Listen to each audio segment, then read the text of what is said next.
And if you like this kind of content, make sure to please hit that subscribe button, leave your comments, let me know what you think, and let me know what kinds of topics you would like to be explored in terms of design.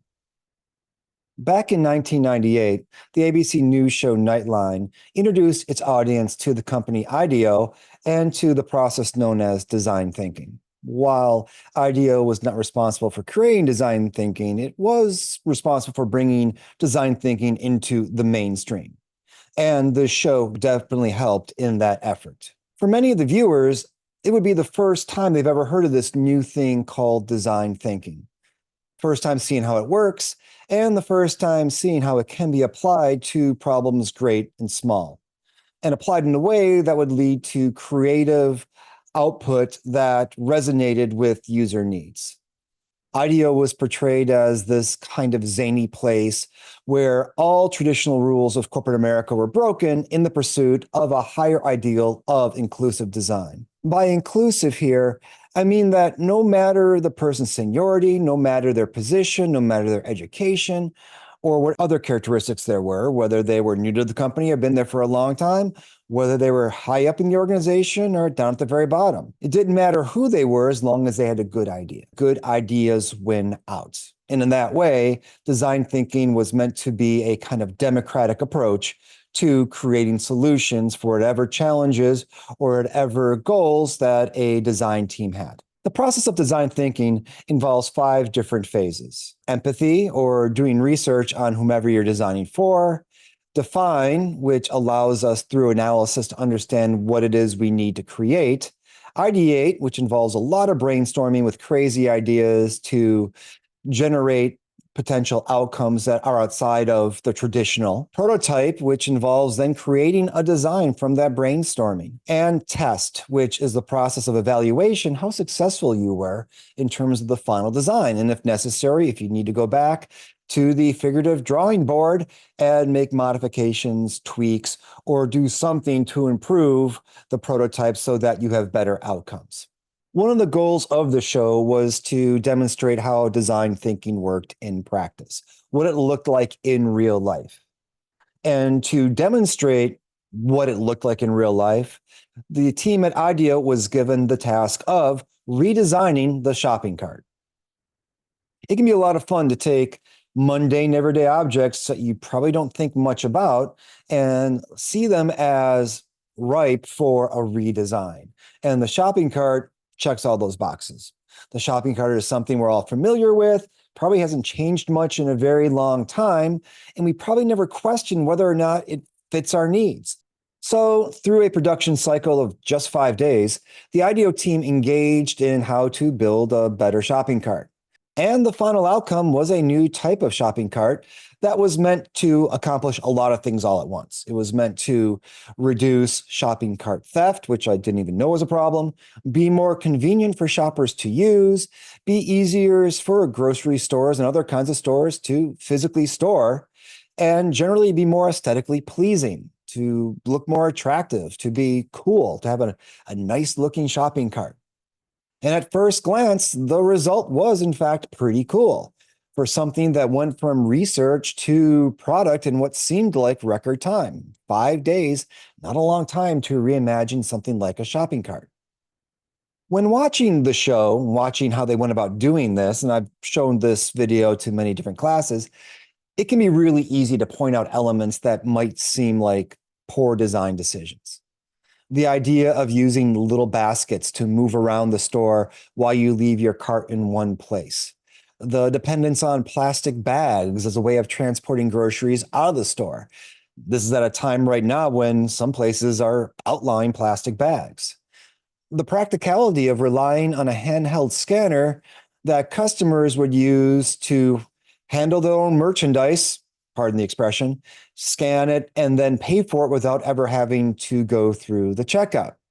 And to be fair, they had a really short time to come up with this new design, and what they did come up with is kind of cool. There was, however, one particular area that caught my eye, and that was the design of the child seat as part of this new shopping cart. Team members paid a lot of attention to how do we keep children safe when they're seated in a shopping cart.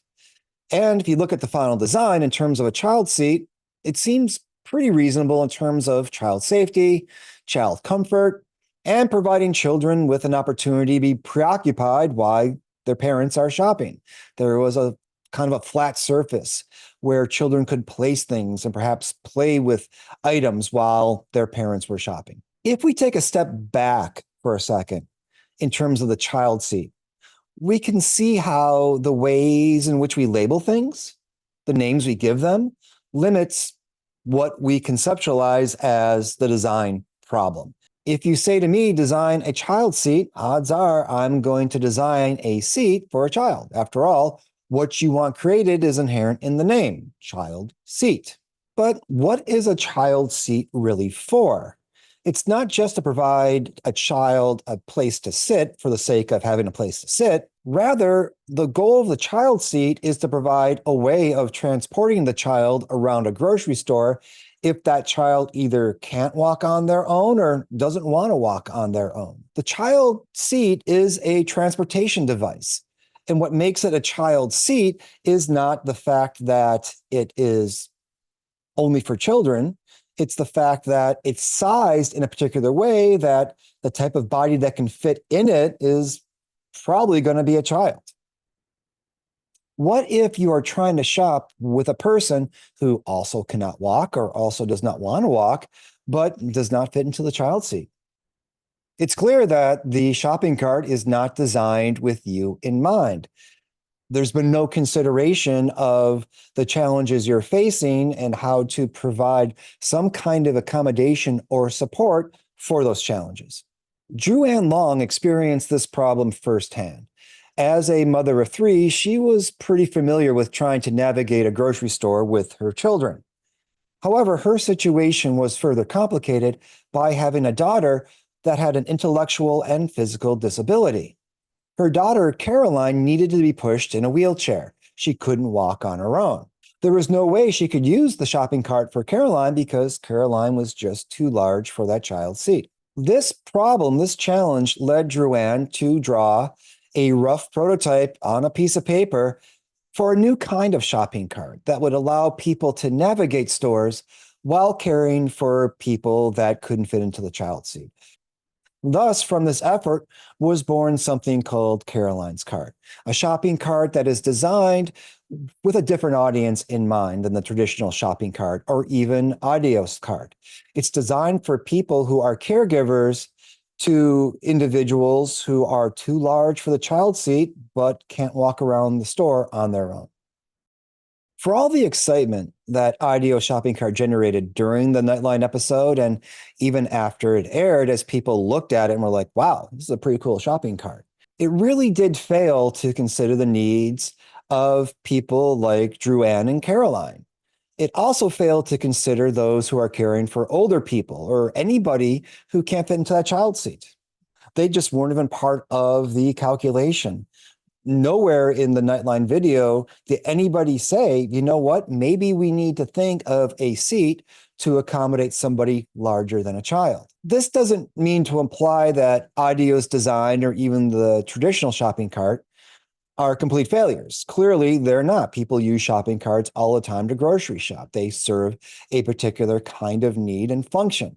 And it can be difficult, if not impossible, to design something that fits the needs of everyone. But at the same time, when we're designing for most people, we are going to invariably leave out some people. And in doing so, we need to consider the consequences of that. And we need to consider who are those some people that are left out and what impact is that going to have on their quality of life and their experiences. It's not a shortcoming to have a limited perspective, as invariably we all do. The problem becomes when we are blind to and we don't think about what we're leaving out. And in doing so, we can't even begin to incorporate those other perspectives into our design because we haven't even thought about them in the first place. Drew-Ann had the goal of having a Caroline's cart in every store. I've only seen them at my local Target. And I think more nationally, Target has tried to make sure there's at least one Caroline's cart in every one of their stores. And I've used the Caroline's cart when I've been shopping with one of my daughters who also has an intellectual disability and has some mild physical disability. There are times when she is just too tired to walk around a Target and she needs to be pushed. And having the Caroline's cart is tremendously helpful in making that kind of shopping experience possible. Unfortunately, though, there's only one. If I'm using the Caroline's cart, the one that's there, someone else who comes in after me, it's going to be out of luck. They're not going to be able to use it. So as great as it is to have one Caroline's cart, it really would be great to have more than one and to make sure that people who need to use it have it available to them to be used. In the end, having a Caroline's cart might not add any dollars to a store's profit margin. I can't tell you that Target is more profitable because they have Caroline's carts in their location. But at the same time, that's really not the point. One could even argue, and I would argue this, that there is a moral and ethical obligation to consider the needs of those impacted by our design, whomever they might be, and create design options that can meet their needs regardless of whether they are justified by an increase in the bottom line. It shouldn't matter that doing this kind of thing is going to make more money or not. It should be done because it's the right thing to do, and it's the right thing to do by our customers. And while perhaps this is a naive hope, it's hopefully not that naive to at least consider the needs of those who might sit at the tail ends of that bell curve, who don't fall neatly in the middle in terms of what their needs are. It's to consider who are those people at the ends and how might we reimagine that design in a way that serves their needs as well. We need to dig into those margins and understand the needs of people who live there, who reside there, who experience the world there. And in doing so, we can do something like redesign a shopping cart, not just for the many, but also for those who are in the greatest need.